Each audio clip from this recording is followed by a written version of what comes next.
أعوذ بالله من الشيطان الرجيم بسم الله الرحمن الرحيم الحمد لله رب العالمين الرحمن الرحيم مالك يوم الدين إياك نعبد وإياك نستعين اهدنا الصراط المستقيم صراط الذين أنعمت عليهم غير المغضوب عليهم ولا الضالين آمين اللهم صل على محمد وعلى آل محمد كما صليت على إبراهيم وعلى آل إبراهيم إنك حميد مجيد اللهم بارك على محمد وعلى آل محمد كما باركت على إبراهيم وعلى آل إبراهيم إنك حميد مجيد أما بعد قال الله تعالى في القرآن المجيد والفرقان الحميد بسم الله الرحمن الرحيم قل هو الله أحد الله الصمد لم يلد ولم يولد ولم يكن له كفوا أحد صدق الله العظيم. السلام علیکم ورحمۃ اللہ وبرکاتہ. بسم اللہ الرحمن الرحیم.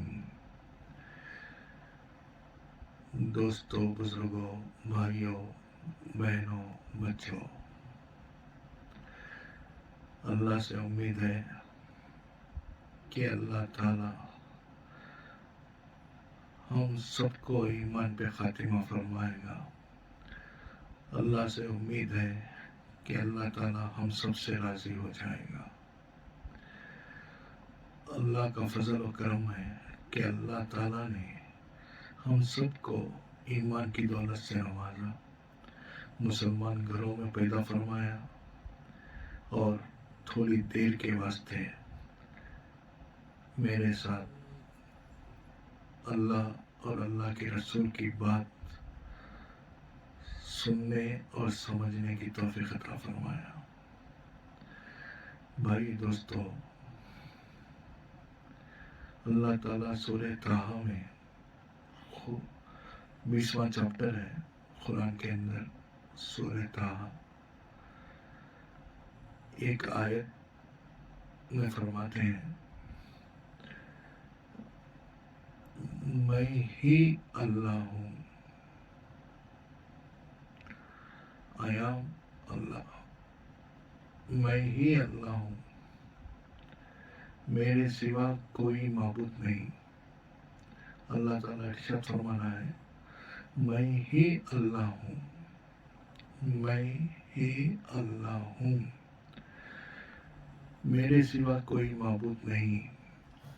تم میری ہی عبادت کیا کرو، تم میری ہی عبادت کیا کرو اور میری ہی یاد کی نماز پڑھا کرو،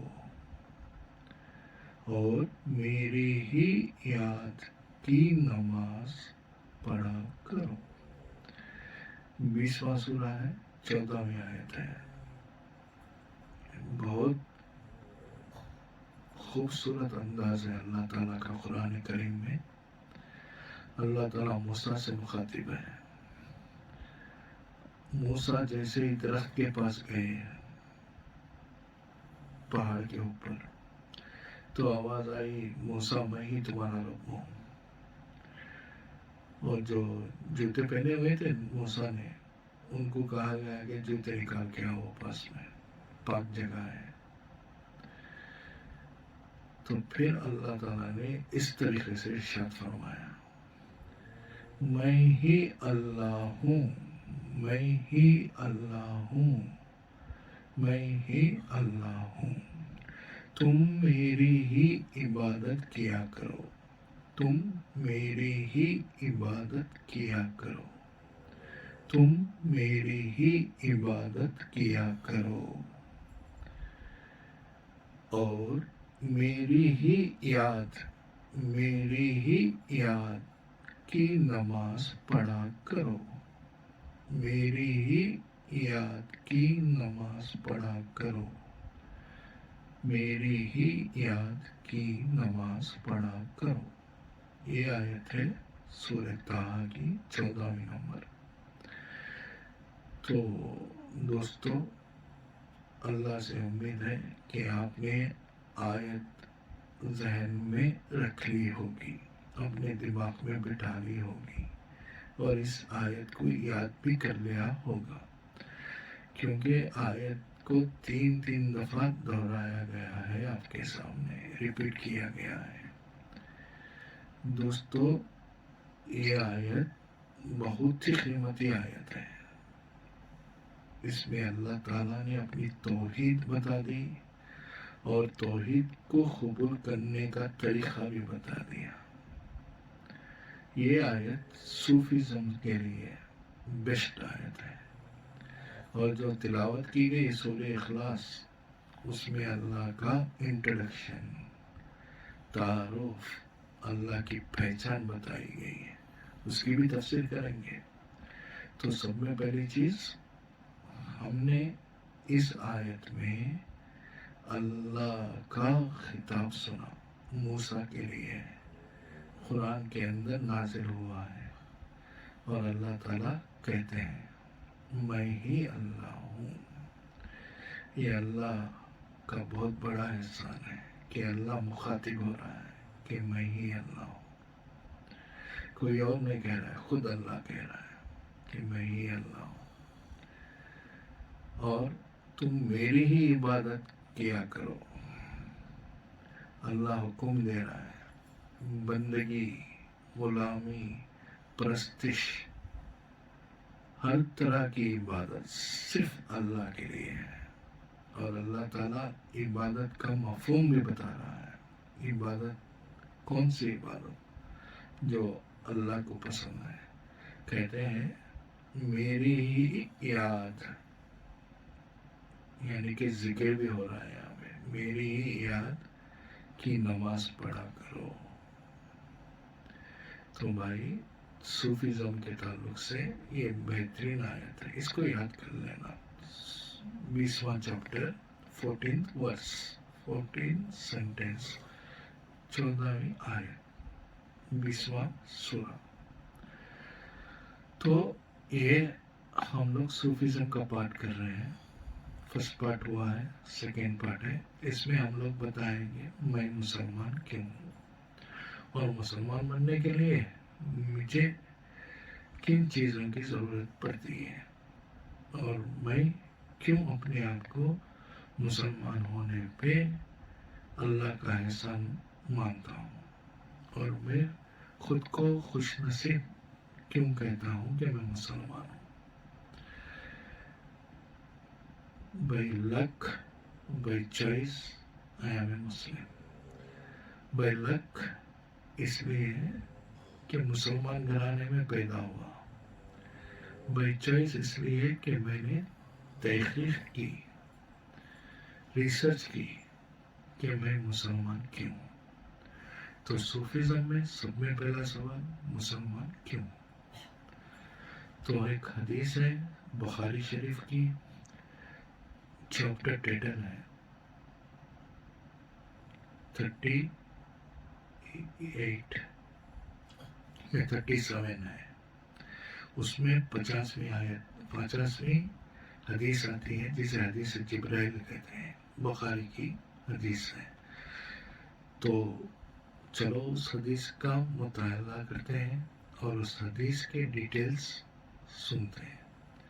تو حضرت محمد رسول اللہ صلی اللہ علیہ وسلم کا دربار ہے اور ایک آدمی آتا ہے. یہ حدیث کا مفہوم ہے. اللہ کے رسول کو بیٹھنے کے لیے تھوڑا سا اونچا مقام بنایا گیا تھا اور یہ مقام اس لیے تھا کہ اللہ کے رسول اور صحابہ، جب نیا آدمی آتا تو وہ پہچان نہیں سکتا تھا کہ اللہ کے رسول کون ہے اور کون صحابہ ہے.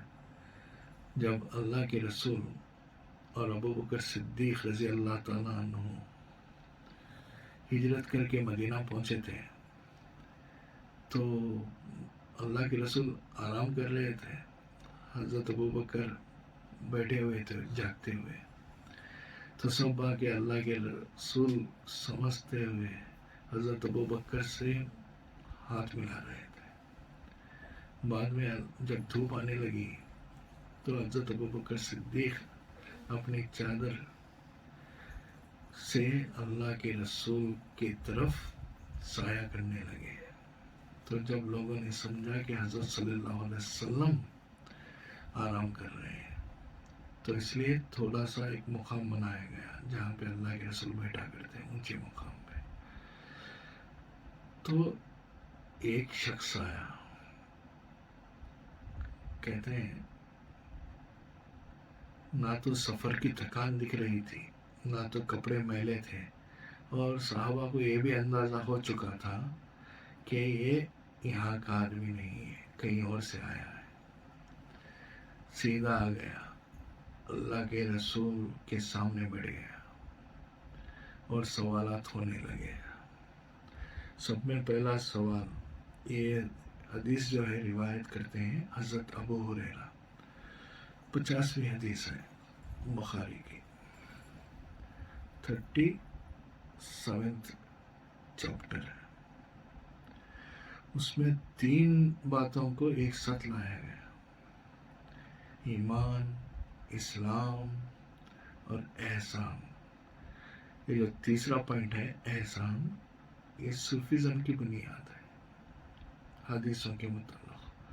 پہلے آیت پڑھی ہم نے سورہ اخلاص، قل اللہ اللہ الصمد لم یلد ولم یولد ولم یکن لہ کفوا احد۔ پھر سورہ طٰہٰ کی آیت جس میں اللہ کہہ رہا ہے میں ہی اللہ ہوں، اور اب حدیث جبرائیل جو مسلم شریف میں بھی ہے اور بخاری میں بھی ہے۔ یہاں پہ بخاری میں ابو ہریرہ روایت کرتے ہیں، رسول اللہ صلی اللہ علیہ وسلم ایک دن گروپ میں تشریف فرماتے بیٹھے ہوئے تھے۔ ایک انسان آیا اور اس نے سوال کیا، یہاں پہ ڈائریکٹ لگا دیا گیا کہ کون آیا تھا، کیسا تھا، صحابہ کا ایکسپریشن نہیں ہے، یہاں پہ آیا سوال کر دیا، ایمان کیا ہے؟ تو اللہ کے رسول نے ڈائریکٹ جواب دے دیا۔ یہاں پہ ڈائریکٹ سوال ہے، ڈائریکٹ سوال۔ ایمان یہ ہے کہ تم اللہ اور اس کے فرشتے اور اس کے پیغمبر اور حشر و نشر پر یقین رکھو۔ اس نے سوال کیا، پھر دوسرا سوال ہو رہا ہے بھائی ایمان کیا ہے، سوال ہو گیا۔ تو یہاں پہ اللہ کے رسول نے ایمان بالغیب کے کئی باتیں بتا دی۔ پہلی بات بتائی کہ تم اللہ پہ یقین رکھو کہ اللہ ہی تمہارا پروردگار ہے اور اللہ ہی سب کائنات بنائی ہے، اللہ نے ہر مخلوق کو پیدا کیا ہے، اللہ ہی کے بعد اللہ ہی نے شروعات کی ہے ہر چیز کی، تو اللہ ہی نے ہر ایک چیز کو وجود بخشا ہے، یہ سب چیزیں ہیں، تو اللہ کے اوپر یقین رکھو۔ اور دوسرا کہا گیا کہ اللہ کے فرشتوں پہ یقین رکھو، جیسے جبرائیل ہے، میکائیل ہے، یہ سب فرشتے ہیں، جتنے بھی فرشتے ہیں ان سب پہ ایمان رکھنا کہ فرشتے بھی موجود ہیں۔ اور تیسرا کہا گیا جتنے پیغمبر حضرت آدم علیہ السلام سے لے کے خاص محمد رسول اللہ صلی اللہ علیہ وسلم تک جتنے بھی پیغمبر آئے ہیں ان سب کو حق ماننا ہے، اور حشر و نشر پہ یقین رکھو، حساب کتاب ہوگا اس پہ یقین رکھنا ہے۔ پھر اس نے سوال کیا اسلام کیا ہے؟ یہ جو بنیاد ہے ایمان کی تھوڑی باتیں بتائی گئی ہیں، ان کو سب غیب پہ رکھا گیا ہے، جیسے فرشتے غیب ہیں، نظر سے غیب ہے، جیسا مرنے کے بعد پھر زندہ اٹھنا یہ بھی غیب ہے، اور فرشتے وہ بھی غیب میں ہیں، نظر نہیں آتے، اور پورے پیغمبر اس وقت کوئی بھی پیغمبر آنے والا نہیں ہے، حضرت عیسیٰ امتی بن کے آئیں گے، اس کی ایک الگ بحث ہے، آسمان پہ موجود ہے، اللہ جب ان کو زمین پہ اتارے گا، اگر ہم لوگوں کی عمر باقی رہی تو انشاءاللہ ملاقات بھی ہوگی۔ اتنا ایمان ہے کہ اللہ زمین پہ حضرت عیسیٰ علیہ السلام کو اتارے گا، تو کوئی نبی آ کے نبوت کا دعویٰ نہیں کرے گا۔ حضرت صلی اللہ علیہ وسلم آخری نبی ہیں، اور جب حضرت عیسیٰ آئیں گے حضرت محمد رسول اللہ صلی اللہ علیہ وسلم کی امتی بنیں گے، تو وہ الگ بحث ہے۔ تو یہ سب باتیں غیب کی باتیں ہیں جنہیں بن دیکھے صرف حضرت محمد رسول اللہ صلی اللہ علیہ وسلم کے کہنے پہ ایمان لے کے آنا ہے۔ ایمان کے معنی بہت سے ہیں، ایک سمپل بات کیا ہے ایمان کے تعلق سے، یہ ہمارا اندازہ ہے، کسی اور کی بات نہیں، کہ ایمان یقین کو کہتے ہیں۔ 3 چیزیں ہیں، یقین، علم الیقین، حق الیقین، ٹھیک ہے بھائی؟ اور تیسرا کون سا ہے؟ ہوم ورک آپ کر لیں تو بھائی یقین، اس بات پہ یقین لانا ہے، فیتھ، کمپلیٹ بلیف وتھ 100%، تھوڑا بھی شک نہیں۔ پھر پیغمبروں کے بارے میں کنڈیشن رکھا گیا کہ ایمان یہ ہے۔ پھر اس کے بعد حشر، من کے اٹھنا ہے، مرنے کے بعد پھر اٹھایا جائے گا اور حساب کتاب ہوئے گا، پھر جنت یا دوزخ کا فیصلہ ہوگا۔ تو یہ باتیں غیب کی ہیں، تو یہ دل کی باتیں ہیں، دل سے عقیدہ رکھنا ہے، دل سے ایک بلیف بنانا ہے، دل پہ ایک فیتھ لینا ہے کہ ہاں یہ سب حق باتیں ہیں، جنت بھی حق ہے، دوزخ بھی حق ہے، حساب کتاب حق ہے، فرشتے حق ہیں، اور اللہ نے جتنی کتابیں نازل کی وہ بھی حق ہے۔ یہ سب چیزیں ایمان میں داخل ہوتی ہیں، تو یہاں پہ اتنا بتایا گیا، ٹھیک ہے؟ تو اس کے بعد دوسرا سوال کر رہا ہے آنے والے نے کہ اسلام کیا ہے؟ بھائی اسلام کیا ہے؟ یہ دیکھو، ایمان پورے باطنی کیفیت ہے، دلوں کی کیفیت ہے، اندر کی کیفیت ہے، اس پہ بلیف رکھنا ہے، عقیدہ رکھنا ہے، اور اس پہ مان کے چلنا ہے کہ یہ سب حق ہے۔ اسلام کر کے دکھانے والی چیزیں ہیں، مطلب فزیکلی فوکس ہوتے ہیں، فزیکلی اپیرنس ہوتے ہیں۔ تو اسلام کیا ہے؟ اللہ کے رسول نے کہا اسلام کیا ہے؟ اسلام یہ ہے کہ تم اللہ کی عبادت کیا کرو، مطلب اللہ ہمارا معبود ہے، ہم اس کو ہمارا خدا مانتے ہیں، اللہ ہی ہمارا پروردگار ہے، اللہ ہی نے ہمیں پیدا کیا اللہ ہی نے ہمیں پیدا کیا، اور اللہ ہی کے پاس ہم سب کو لوٹ کے جانا ہے، اور اس کی ہم عبادت کریں گے۔ تو عبادت کی شکلیں کیا ہیں بھائی؟ تو اللہ کے رسول نے فرمایا تم اللہ کی عبادت کرو اور اس کے ساتھ کسی کو شریک مت کرو، نو ایسوسیشن وتھ اللہ، کوئی بھی اللہ کا پارٹنر نہیں بن سکتا۔ Allah is unique, Allah is one, Allah is never been compared with another entity۔ Allah unique ہے، اس کے جیسا کوئی ہے ہی نہیں، کیونکہ اللہ نے کسی اور کو پیدا ہی نہیں کیا جو اس کے مقابلے میں ٹھہر سکے۔ تو اس بات سے کلیئر ہو جاتا ہے کہ اللہ کسی کو اپنے مقابلے میں اپنے جیسا کریٹ نہیں کیا۔ تو بھائی ایک سمپل سا کوشچن ہے، اللہ نے کائنات میں ہر چیز پیدا کی، ہر چیز پیدا کی، اللہ تعالیٰ نے کائنات میں ہر چیز پیدا کی، اور اللہ تعالیٰ نے اپنا جیسا کسی کو پیدا نہیں کیا۔ خود اللہ تعالیٰ فرماتے ہیں اگر سے کوئی اور اللہ ہوتا تو اللہ سے جنگ کرتا، تو اللہ نے پیدا ہی نہیں کیا۔ So Allah is one, there is no comparison of Allah, there is no one to be compared with Allah. یہ مسلم کا توحید ہے، مسلمانوں کی توحید ہے، اسی کو توحید کہتے ہیں کہ اللہ جیسا کوئی نہیں ہے۔ اللہ ہمیشہ ہر آن میں ایک نئی شان سے ہے، اور جتنے بھی امیجنیشنس ہوتے ہیں آپ کے، یہ بات یاد رکھنا، جتنے بھی امیجنیشنس ہیں آپ کے، یہ امیجنیشنس ریزمبل نہیں کرتے اللہ سے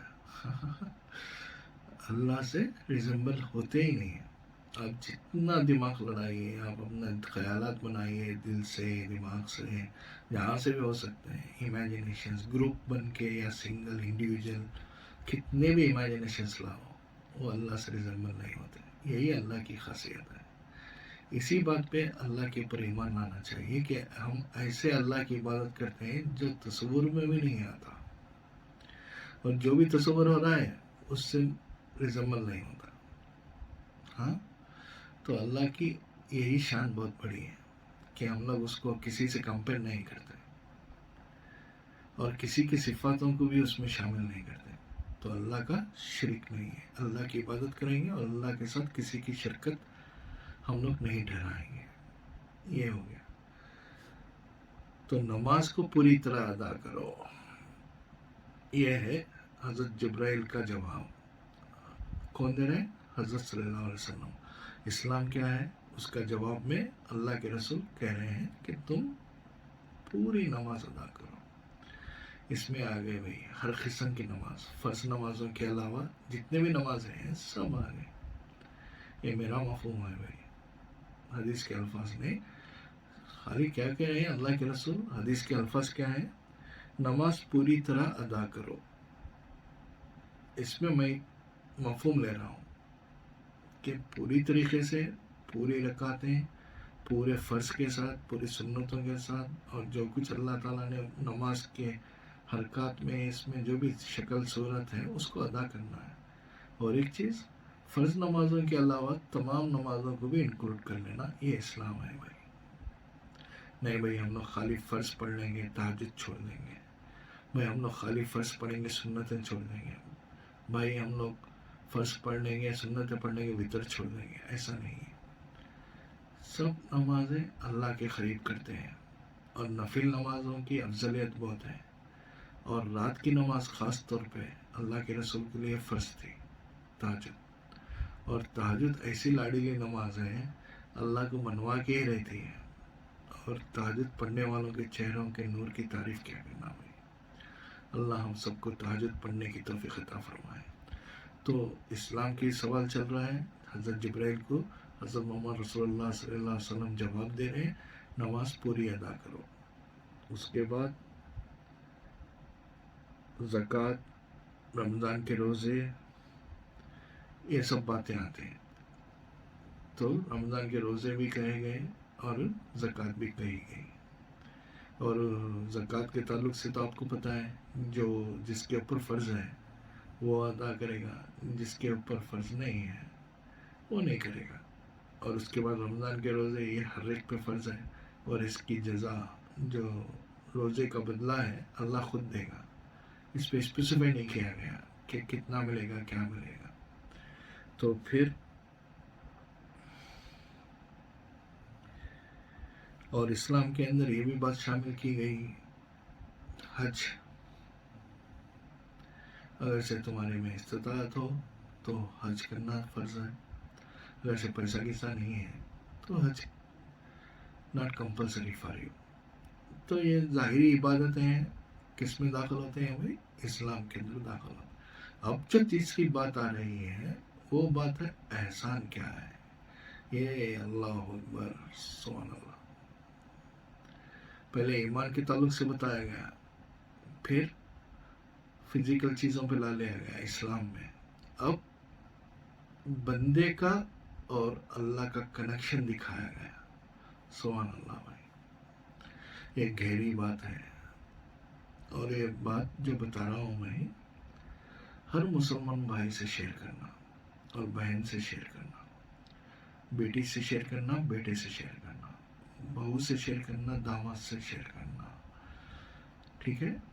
ہر مسلمان بھائی اس بات کو جو میں بتا رہا ہوں شیئر کریں، بہت شیئر کریں.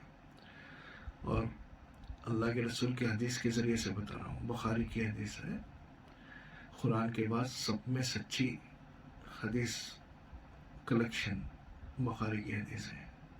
تو بھائی یہ بات کو زیادہ سے زیادہ شیئر کرنا. تو کیا بات ہے بھائی یہاں پہ؟ احسان کیا ہے؟ احسان یہ بہت بڑی بات ہے. تو اس میں اللہ کے رسول اتنا پیارا جواب دیتے ہیں، بہت پیارا جواب. تو میں ورڈ بائی ورڈ ہے نا اس کا ترجمہ سنا رہا ہوں آپ کو.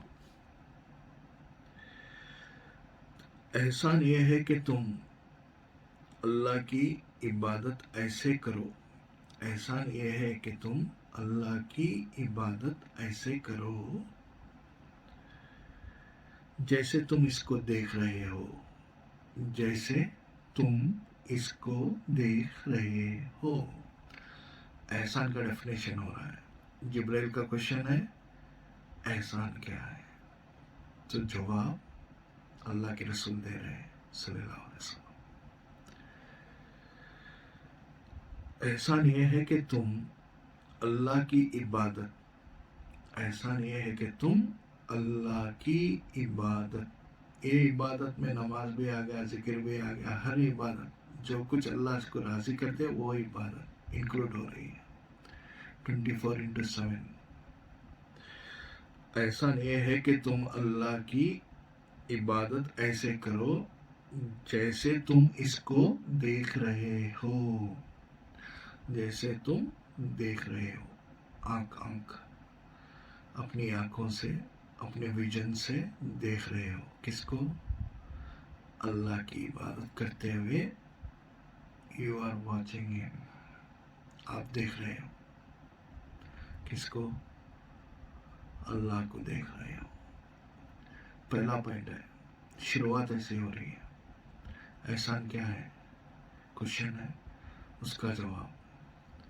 احسان یہ ہے کہ تم اللہ کی عبادت ایسے کرو جیسے تم اس کو دیکھ رہے ہو. You are watching him while you are worshipping him with your open eyes. یہ مفہوم ہے. You are watching him. آپ اس کو دیکھ رہے ہو. یہ صحیح حدیث کے الفاظ ہیں. This point has to be elaborated. یہ پوائنٹ ایلیبوریٹ ہونا ہے. یہ پوائنٹ کھل کے سامنے آنا ہے، کیونکہ مسلمان کو اس وقت سخت ضرورت ہے. اس کو یہ پتا ہونا چاہیے کہ اس کا خدا اس کے ساتھ ہے، اس کا اللہ اس کے ساتھ ہے، اور اس کو دیکھتے ہوئے عبادت کرتا ہے. یہ بہت ضروری پوائنٹ ہے. جس مسلمان کو یہ یقین ہو گیا کہ جب یہ عبادت میں کھڑا رہتا ہے تو یہ اپنی آنکھوں سے اللہ کو دیکھ رہا ہے، تو بزدل کیسا ہوگا، وہ ہمت کیسے ہارے گا، وہ اللہ پہ توکل کیوں نہیں کر سکتا، وہ اللہ کی کہی ہوئی باتوں پہ ایمان کیوں نہیں لا سکتا. اللہ یہ بھی کہا ہے کہ تم کامیاب ہوگے زمین پہ اور آخرت میں. اللہ مسلمانوں کی جان و مال کو خرید لیا ہے جنت کے بدلے میں. تو اللہ کی عبادت کیسے کریں بھائی؟ تو پھر ایک بار دہراتا ہوں.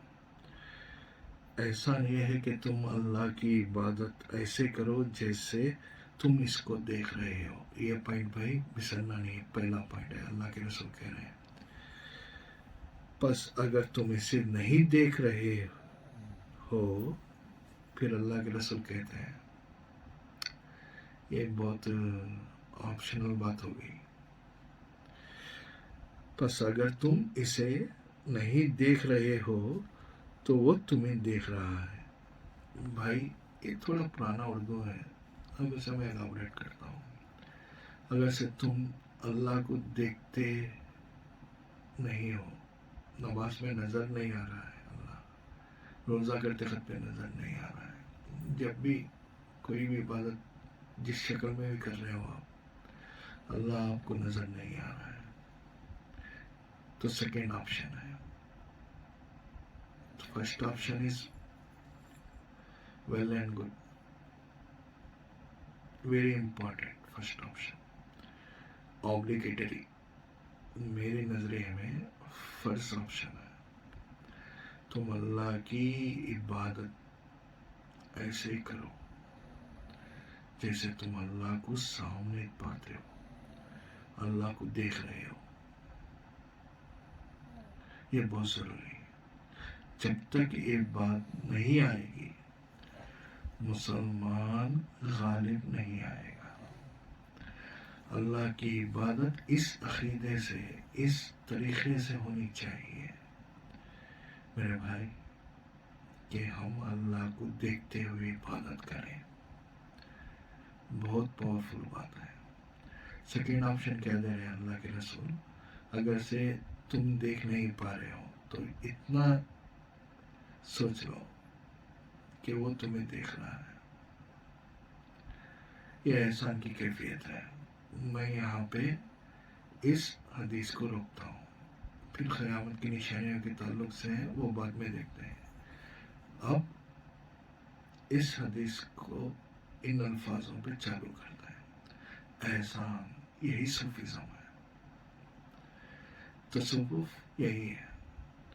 بندہ اور اللہ کے درمیان پردے ہٹ جائیں بھائی، اور بندہ اور اللہ آمنے سامنے ہو. معراج وہی کہتے ہیں، معراج. اللہ کے رسول معراج گئے یہاں سے بیت المقدس سے آسمانوں کی سیر ہو گئی. سدرۃ المنتہا آمنا سامنا ہو گیا. تو بھائی احسان کی کیفیت تصوف کی بنیاد ہے. بندہ اتنی طاقت کلٹیویٹ کرنا ہے، اتنی طاقت اپنانا ہے، اتنا بھروسہ اللہ پہ کر لینا ہے کہ آمنا سامنا ہو جائے. اللہ کی عبادت ایسے کرو جیسے اللہ کو تم دیکھ رہے ہو. یہ عقیدہ بنانا ہے، یہ بلیف بنانا ہے. ہاں بھائی، اگر سے ایمان مضبوط کرنا ہے، ایمان مضبوط کرنا ہے اور اللہ سے مانگنا ہے ڈائریکٹ، فیس ٹو فیس. تصوف کا یہی مقصد ہے. بندے اور اللہ کے درمیان پردے نہ رہے موجود. پردے نہیں آنا ہے. کس کے درمیان؟ اللہ اور بندے کے. جب نماز میں کھڑے ہیں تو ہمارے بیچ میں سے زمین اور آسمانیں الگ ہو جائیں بھائی. عرش پہ وہ، اس فرش پہ ہم. ایسی عبادت ہونا ہے. اللہ کامیابی عطا کرے. تو صوفیزم کی بنیاد پہ آ گئے ہم لوگ. تو اللہ کے رسول کر رہے ہیں احسان کیا ہے، کیفیت بتا دی. یہاں پہ ایمان بتا دیا، اسلام بتا دیا. اب کیفیت بتا رہے ہیں کہ ایمان اور اسلام اسی وقت کامیاب ہوں گے جب تمہیں یہ یقین ہو جائے گا کہ تم اللہ کی غلامی میں آ چکے ہو، تم اللہ کے بندے بن چکے ہو، اللہ کی عبادت کے لیے ٹھہر چکے ہو. جب اللہ کو اپنا سب کچھ مان لیا ہے، جب اللہ پہ ایمان لا چکے ہو، اللہ کی ہر بات کو قبول کر چکے ہو، تو اس وقت تمہاری عبادت میں جان پڑنی چاہیے. تمہاری عبادت ایسی ہونی چاہیے کہ تمہیں اللہ سے ملاقات کرتے ہوئے کوئی روک نہ سکے. تمہاری عبادت ایسی ہونی چاہیے کہ تم اللہ کو دیکھتے ہوئے عبادت کرو. تو صوفیزم کی پہلی چیز، بنیادی چیز، یہ عقیدہ پیدا ہو جائے، یہ بلیف آ جائے، دل میں بات گھٹ ہو جائے، دماغ میں لکھی جائے، پیشانی پہ بھی یہ بات آ جائے ہماری کہ ہم اللہ کو دیکھتے ہوئے عبادت کرتے ہیں. اللہ کے رسول کہتے ہیں جب تک میں اسے دیکھتا نہیں رکوع میں نہیں جاتا. حضرت علی بھی کہتے ہیں بھائی جس کی عبادت ہو رہی ہو وہی نظر نہ آئے تو کیسی عبادت. تو احسان کی کیفیت کو جانو اور انشاءاللہ آگے بحث ہوگی. میں نے جو میسج دینا تھا دے دیا. اب سمجھدار کو اشارہ کافی ہے. میرے بھائی اس میسج کو پھیلاؤ، بہت ضروری ہے. تو آج ایک آیت آئی ہے، اس کا کنٹینویشن ہوگا. یہ صوفیزم کا سیکنڈ پارٹ ہے. انشاءاللہ بہت جلد تھرڈ پارٹ آئے گا. اعوذ باللہ من الشیطان الرجیم، بسم اللہ الرحمن الرحیم، وآخر الدعوانا الحمد للہ رب العالمین. ان اللہ وملائکتہ یصلون علی النبی یا ایھا الذین آمنوا صلوا علیہ وسلموا تسلیما. اللہم صلی علی سیدنا مولانا محمد وعلی آل سیدنا مولانا محمد وبارک وسلم. إن الله وملائكته يصلون على النبي يا أيها الذين آمنوا صلوا عليه وسلموا تسليما اللهم صل على سيدنا مولانا محمد وعلى آل سيدنا مولانا محمد وسلم اللهم ربنا آتنا في الدنيا حسنة وفي الآخرة حسنة وقنا عذاب النار ربنا تقبل منا إنك أنت السميع العليم وتب علينا إنك أنت التواب الرحيم والسلام على المرسلين والحمد لله رب العالمين.